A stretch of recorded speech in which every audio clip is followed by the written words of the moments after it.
Cuando a Jorge Valdano se le pregunta por qué el fútbol genera todo lo que genera, él señala la primera de muchas razones.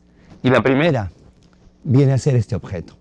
Él sostiene que si damos una pequeña pelota a una mascota, a un gatito, a un perrito, lo primero que va a hacer es buscar jugar. Esto es, despierta el ámbito lúdico de toda persona.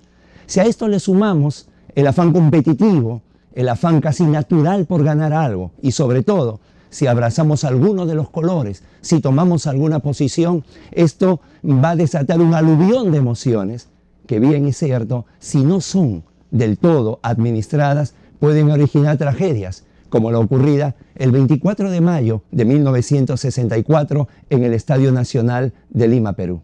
¿Qué provocó este hecho con 328 muertos y medio millar de heridos? Una decisión arbitral. Una decisión arbitral que el público la consideró una parcialización con uno de los equipos. Esto desató la ira, desató las protestas, gases lacrimógenos, perros que finalmente terminaron con estos luctuosos acontecimientos. El árbitro, el uruguayo Ángel Eduardo Pasos, responsable de la decisión y quien era acusado de falta de imparcialidad, finalmente dejó el arbitraje para abrazar el sacerdocio. Si esto se da en un ámbito de espectáculo, en un ámbito deportivo como el fútbol, ¿cómo no exigir esa imparcialidad en el drama que se da día a día en los procesos, en los distintos procesos en nuestros distintos países?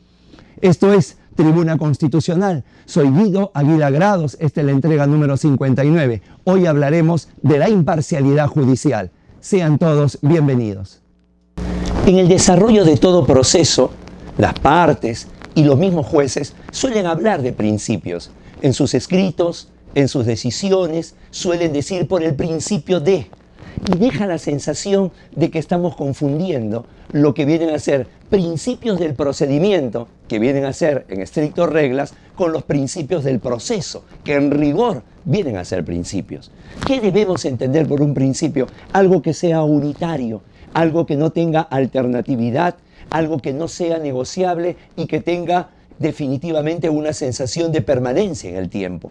Estos principios solamente pueden ser dos: el principio de imparcialidad judicial y el principio de igualdad de las partes. No son negociables. No se puede dar una judicialidad parcializada o no se puede dar una desigualdad entre las partes. Al menos la ley, la norma y el Estado de Derecho tiene que hacer lo posible por reducirlo. Todo lo demás son los llamados principios del procedimiento o también llamados reglas procesales. Esto es, al contrario, son binarias, son alternativas, pueden ir cambiando por el tiempo. Por eso se suele hablar de oralidad o escrituridad, de mediación o intermediación. En todo caso, nosotros queremos centrarnos en este principio que es fundamental, el principio de imparcialidad judicial. El otro, el de la igualdad de las partes, será tratado en próximas entregas.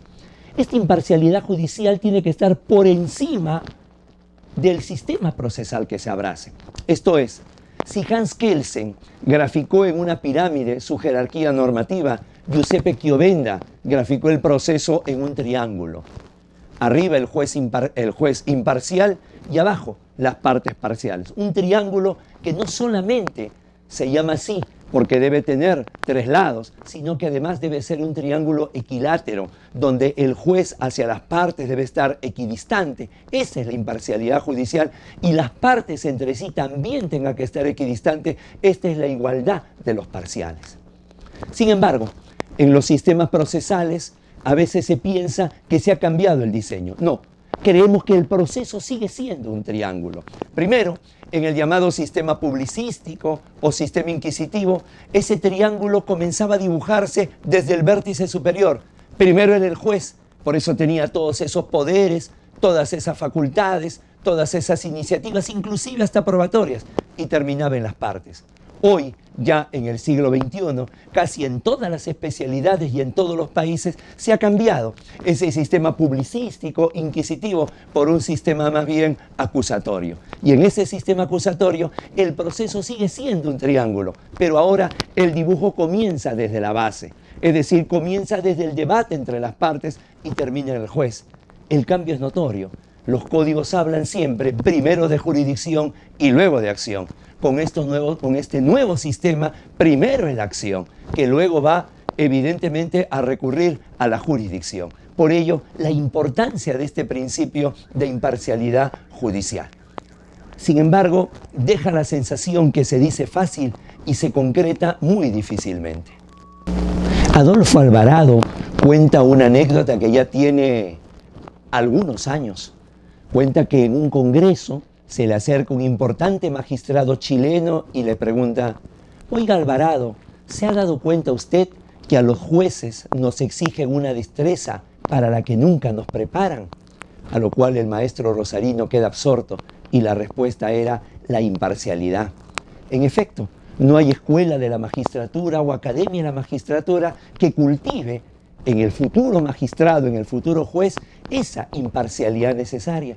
Finalmente se confía en su leal saber, entender, en su espíritu de administrar una verdadera justicia de una manera recta, pero nada más. Sin embargo, es una exigencia que se encuentra inclusive en documentos internacionales. Está en la Declaración Universal de los Derechos Humanos de 1948, ¿no? En el artículo 10.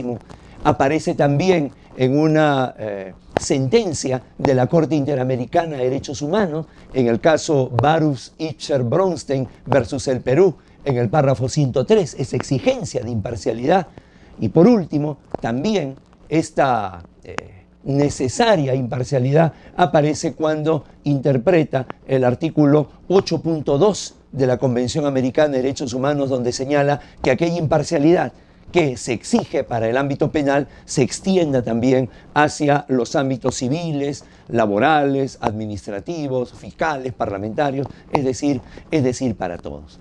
No es tan fácil este desarrollo y esta imparcialidad, que podría definitivamente señalarse como aquella actitud que tiene el juez de no ser cercano ni lejano a alguna de las partes, tiene dos conceptos que lo complementan. El primero de ellos, el concepto de imparcialidad. Este concepto de imparcialidad no se usa mucho en el Perú. Fue acuñado por Golmis y luego ha sido desarrollado ampliamente por Alvarado Belloso. Imparcial, no ser parte. Y algo que parece tan fácil, en verdad cuesta muchas veces a los jueces internalizarlo.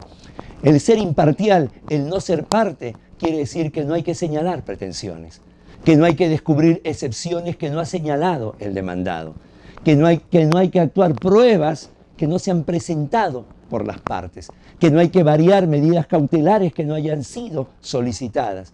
Y por último, no sugerir recalificaciones que quedan solamente en el ámbito fiscal. Por ello, resulta a veces tan, pero tan difícil y tan espinoso este tema. Y al lado de la imparcialidad, como no, la independencia. Si la imparcialidad, en su parte de imparcialidad, está ligado al interior del proceso, la independencia más bien está ligado al ámbito externo del proceso. Esto es, a todos aquellos poderes y fuerzas ocultas que se dan a nivel político, a nivel mediático, a nivel económico, a nivel dentro del mismo poder judicial por el ámbito de jerarquías. Esto es, de una manera muy breve, el ámbito relacionado a la imparcialidad judicial. Hacemos votos para que esto se dé, para que esta imparcialidad, que es la que se necesita en la judicialidad, poco a poco vaya trasladándose inclusive a ámbitos menos importantes a partir de un ejemplo, a partir de un paradigma. Nuevamente, les agradecemos su atención. Suscríbanse a este canal Tribuna Constitucional, difúndanlo, quedamos atentos a sus comentarios. Un fuerte abrazo a todos.